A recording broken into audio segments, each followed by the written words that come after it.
ఒక ఊరిలో ఒక ధనికుడు ఉండేవాడు. అతడు తన కొడుకు చెడు అలవాట్లను చూసి చాలా విచారించేవాడు. ఒకరోజు స్నేహితుడిని పిలిచి సలహా అడిగాడు.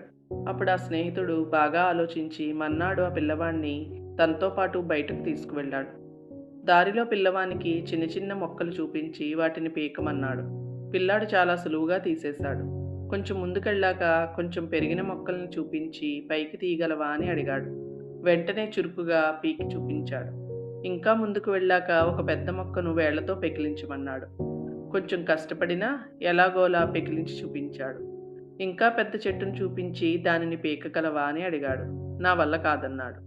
చూసావా మరి, మన అలవాట్లు కూడా ఇంతే. ఇలాగే పాతుకుపోతే వాటిని మార్చుకోలేము. లేతగా ఉన్న మొదట్లోనే చెడు అలవాట్లను వదిలేయాలి. మంచి అలవాట్లు అలవర్చుకోవాలి అన్నాడు. ఈ కథలోని నీతి, చెడు అలవాట్లను వదిలించుకోవడం కష్టం. అందుకే మొదట్లోనే వాటిని వదిలిపెట్టాలి.